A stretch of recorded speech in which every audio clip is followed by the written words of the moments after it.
Ações para todo mundo, 7h30 da manhã, um sábado que amanheceu brilhante aqui no estado de Goiás, mas sem aquela impressão de abafamento da época da seca, tudo muito bonito. Vamos aproveitar o tempo para falar de uma coisa que não é tão bonita: o uso de armas nucleares. Então, nós sabemos que uma série de países possui armas nucleares. A África do Sul tem algumas, mas desmontadas, mas quem desmonta, monta de novo. Temos o Estado sionista, né? Que tem provavelmente umas 100. Paquistão, Índia, França, Reino Unido, Coreia do Norte, tem umas boas. Mas, essencialmente, quando a gente fala de potências nucleares, a gente está falando de China, Estados Unidos e principalmente Federação Russa. Federação Russa possui o estado da arte das armas atômicas.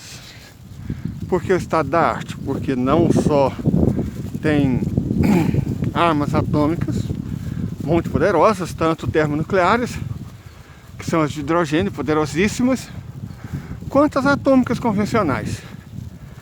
E principalmente a Federação Russa tem mísseis hipersônicos capazes de levar essas armas a basicamente qualquer lugar do mundo, uma velocidade que vai de 25 mil a 30 mil quilômetros por hora. Então, basicamente, da Rússia, você atinge em minutos qualquer lugar desse planeta.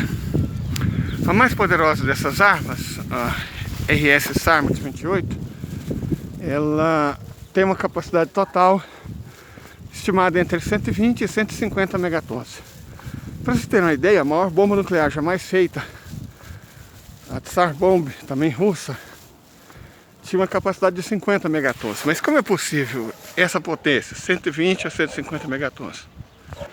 Isso acontece porque o RS-28 Sarmat não é necessariamente uma bomba atômica, ele é um míssil hipersônico.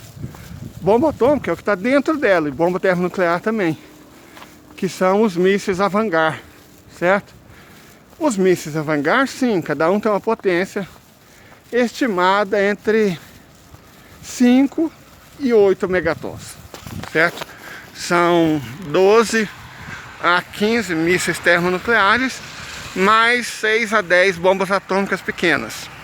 Então, esse míssil RS-28 Sarmat vai para a atmosfera superior, ultrapassa a troposfera, ultrapassa a estratosfera, sobe lá seus 600 km de altitude, em órbita, e uma vez em órbita, ela avança numa velocidade movida por míssil, não, como é que eu explico?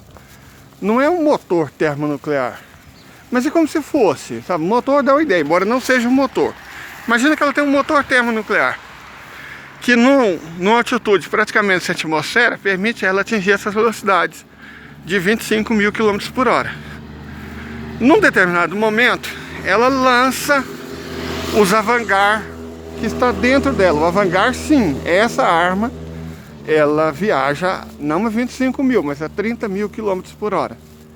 E ela é controlada, cada míssil Avangard, por inteligência artificial. Então ela não vai direto para o alvo, ela pode ficar voando, dando voltas na Terra por até 1 milhão de quilômetros antes de atingir o alvo, certo? Então ninguém sabe onde ele está, nem de onde o soco vai vir. É uma arma que é devastadora. Devastadora, inclusive literalmente, porque ela é capaz de destruir uma área de 500 mil quilômetros quadrados. Ou seja, a França, de uma vez só, ou a Alemanha, os Países Baixos e o sul da Inglaterra, onde está Londres, também de uma vez só. Então é uma arma que não encontra paralelo na história humana, certo? Os Estados Unidos também têm mísseis até rápidos, mas não tem comparação nenhuma com a tecnologia do Sarmat, principalmente com a tecnologia do Avangard. Não tem nada que se compare.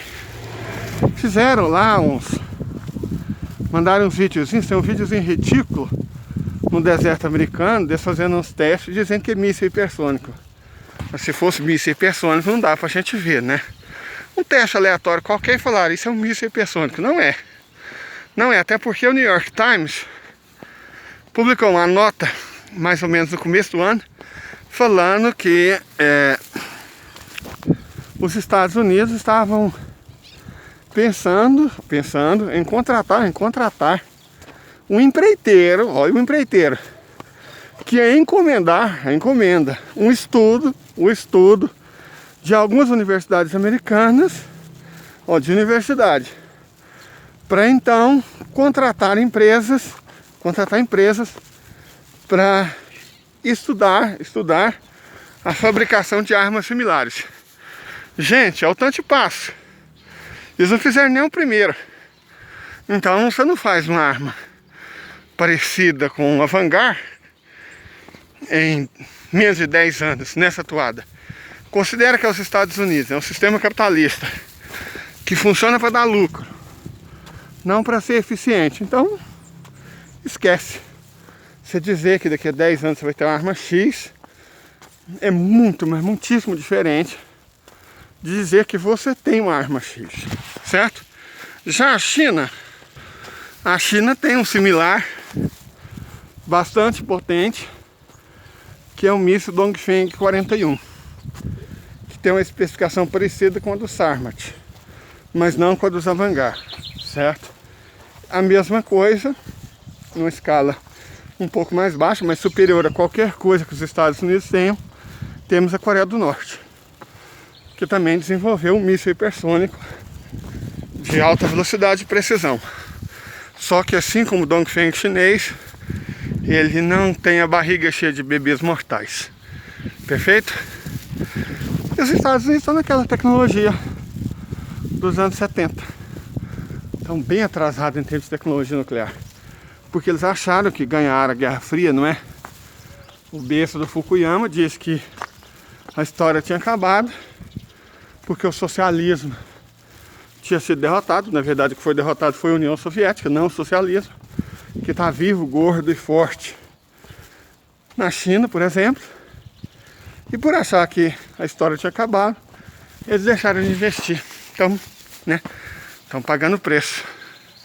E pagando preço para gente felizes, porque a ideia do capitalismo é essa, né? Pegar o dinheiro dos impostos de toda a sociedade e ficar gastando em armas inúteis. Por exemplo, porta-aviões. Tem porta-avião que custa 20 bilhões de dólares.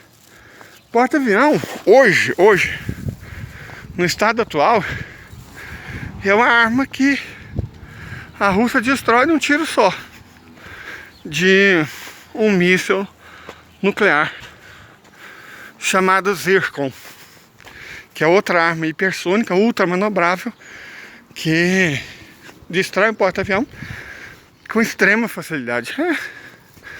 É como você ter uma calibre 12 para acertar um pato gordo que está na sua frente. Então, né, os Estados Unidos ficam blefando em usar armas nucleares, mas é só blefe. Eles sabem que os aguardam caso resolvam fazer isso.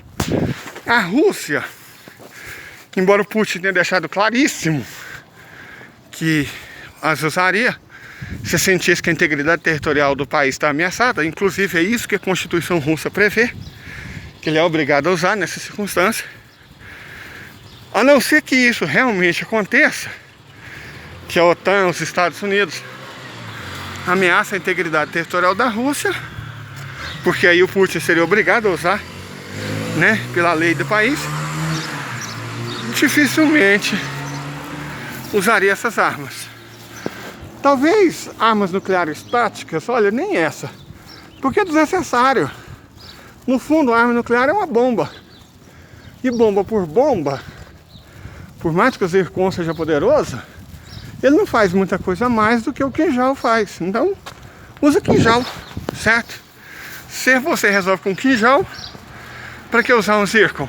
Não faz sentido, correto? Então, é isso.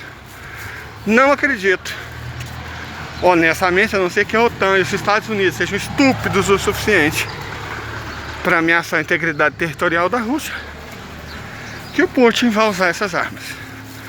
No caso da China é mais complicado, porque a questão da integridade territorial chinesa envolve o Tibete, Xinjiang Uigur e Taiwan. E os Estados Unidos parece que, abre aspas, estão dispostos a intervir em Taiwan. É claro que é mentira. Eles não estão dispostos a coisa nenhuma. Certo? Eles não defendem nem o povo deles. Veja o que aconteceu no furacão Katrina. Quanto mais chineses. Então não vão intervir, só estão bravateando o pessoal que controla o Biden. Então é isso, na minha opinião pessoal, é claro que há o risco, e o risco nunca foi tão grande, mas eu não apostaria no uso de armas nucleares. Correto? Até. Tenha um bom dia, um bom sábado.